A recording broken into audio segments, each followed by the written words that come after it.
Me, anyway, besides the point, I want to say something to you, because on the other side of the fence, you guys see all these YouTube videos on, on AMC, and I got to tell you motherfuckers, I don't know how you motherfuckers do it, because like for me, I just report what the fuck I hear and stuff like that, but everybody, like all the YouTube videos, like yo, I think even he can fucking have an AMC YouTube channel. Look, don't go crazy with the sensationalism, don't go crazy with all the bullshit, whatever.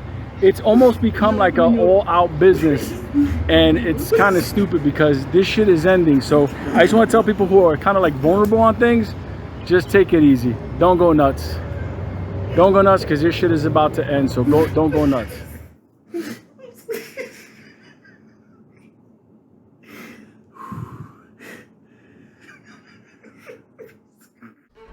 I think most of you guys would agree with me that when it comes to AMC and GME and the short squeeze of those stocks, 90 to 95% of the time, I disagree with Lou vs. Wall Street and his take on the play.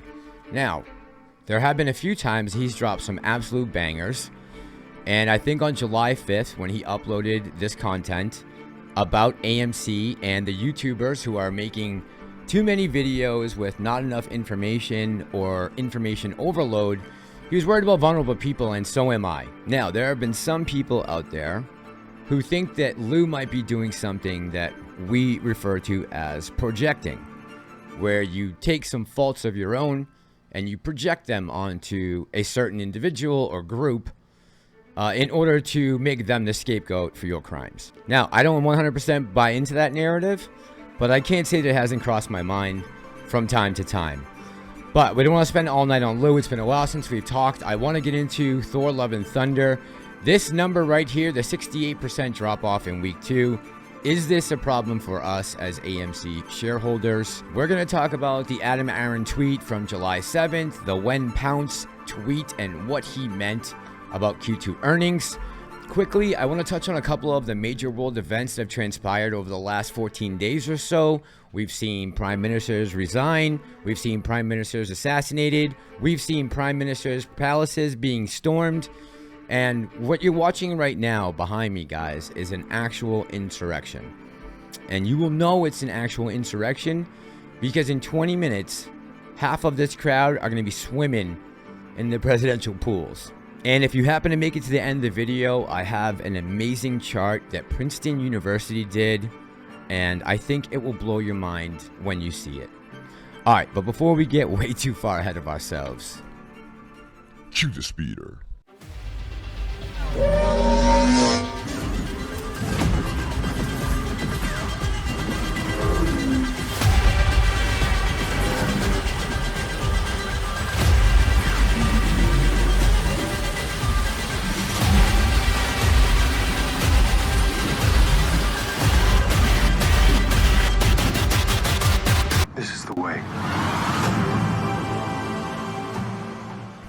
good evening, beautiful people. Guys, what's going on? It is about to be Monday, July 18th, 2022. It's about 10 minutes to midnight here on the East Coast. And in tonight's video, I don't want to focus too much on things that have already happened, occurred in the market. Wednesday, we got back CPI data at 9.1%, which is absolutely a disgrace. Some of you guys know that I like to pick up the New York Times, like the physical paper, every Sunday. And this week, one of the headlines of the front page stories says, risk of recession growing, driven by tireless virus. Toolkits of central banks untested for turmoil set off by COVID. The reasons that they are giving you in the paper for why the economy is collapsing right now. They point out two main factors being the pandemic and what's going on in Ukraine. And man, they are missing more than half the story. So guys, take the Chimes and any other mainstream media, as always, with a grain of salt. They're going to put up anything to propagandize and hoodwink you into believing that this is not being caused by this administration. And the White House has been trying to make a compelling case to the American people for the better part of a year now that the only reasons we're seeing these inflation numbers, no, it's not the administration. It's climate change, it's what's going on in Ukraine, it's Putin, it's the pandemic.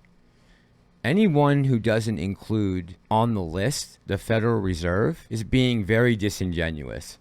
I would say you can lay more than half of the blame for the numbers we're seeing right now in inflation squarely on the shoulders of the Federal Reserve over the past 20-25 years for printing too much money. But of course, the New York Times is not going to tell you that because they are funded by Big Pharma and the military-industrial complex, and therefore they go with that narrative always. All right, now let's jump over the box office. Thor: Love and Thunder, its second weekend. What am I concerned about? This 68% drop-off here in the second week. I believe 4 out of the last 5 Marvel films that have come out, we've seen significant drop-offs in the second weekend. Just with Doctor Strange and the Multiverse of Madness, I believe it was almost 80%. So this number is continuing to rise. Now, I don't think it's a major concern for us right now in the short term with a short squeeze. Now, I'm sure I'll get some naysayers and some people saying that I'm trying to cause FUD by this, but in reality, if I'm being completely honest, I got to give you both sides of the story, whether the news is good or bad, how it affects AMC. Marvel movies last year accounted for 30% of the total ticket sales domestically in 2021. So I will continue to follow this trend and see if this is something we're going to have to keep our eye on. But right now, just remember, Marvel's an important IP. Hopefully we'll see these numbers turn around in the future. But again, I don't think it's an immediate concern for us. Okay, so I know most of you guys have been keeping up with the world events. I'm not going to go into them too deeply. I really want to get some feedback from you guys, though. What do you feel is going on right now? Do you think there's a lot of tension in the world? Do you think that we possibly are in the beginning stages of a chain reaction that can start a global recession? In the intro, I showed you Sri Lanka. The president and prime minister there are on the run. Boris Johnson from Great Britain had to step down and resign along with his whole cabinet. They assassinated Shinzo Abe of Japan, the former prime minister. In the Netherlands, the farmers have gone on strike and are shutting down the airports and highways because of the new nitrogen emissions that the country is asking for. By the way, we talked about this a few weeks back when I told you about the Bilderberg meeting that was going on in D.C. with the King of the Netherlands and the Prime Minister. And hopefully we can talk about it in the live stream tomorrow night. But I really want to know what you guys think. Are we on the verge, or are we seeing the very early stages of a chain reaction that's about to bring some serious economic turmoil? Let me know down in the comments. I'm going to be looking at them tonight and tomorrow morning. All right, now I promised you guys we would watch this Princeton University clip/study about the United States and democracy, and I think it is very telling as to what we are seeing going on in this country right now. So, without further ado, roll the clip. For the last few years, I've had this sense that everything I learned as a kid about how America's government works is completely wrong. But I had no idea how bad things actually were until I saw this one graph. Researchers at Princeton University looked at more than 20 years worth of data to answer a pretty simple question. Does the government represent the people? Now, this is what they found. This axis here represents public support for any given idea. On the left, at 0%, are ideas that not a single American wants. On the right, at 100%, are ideas that everyone supports. This axis represents the likelihood of Congress passing a law that reflects any of these ideas, from a 0 to a 100% chance. On this graph, an ideal republic would look like this. Now, most Americans would probably agree that, with a few exceptions, we should be as close to this ideal as possible. Unfortunately, the way America actually works doesn't even come close. Take an idea that nobody supports, literally nobody, and it has about a 30% chance of becoming federal law. Now, take an incredibly popular idea, the most popular idea this country has ever seen, and there's also about a 30% chance of it becoming law. This, put another way, and I'm just going to quote the Princeton study directly here, the preferences of the average American appear to have only a minuscule, near zero, statistically non-significant impact upon public policy. So if you've ever felt like your opinion doesn't matter and that the government doesn't really care what you think, well, you're right. But there's a catch. This flat line only accounts for the bottom 90% of income earners in America. Business interests, people who can afford lobbyists, they get their own line.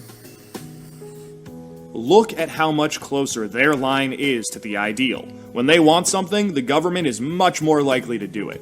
And when they don't, they have the power to completely block it from happening, no matter how much the rest of the country supports it. They get what they want, and guess who ends up paying for it? For the sake of this video not being 15 minutes in length, I'm going to pause this clip right here. We'll come back to it tomorrow. It might be the last upload for a couple days at least. If you guys happen to make it this far in the video, first of all, thank you so much. If you can, hit the like button on your way out. That would be fantastic. It really helps the algorithm. As always, guys, thank you for all the likes, the views, the comments. My new subscribers, my OGs. I appreciate each and every one of you. We're here to break the wheel. This is Ape Nation. I'm the Massalorian, and I'm out.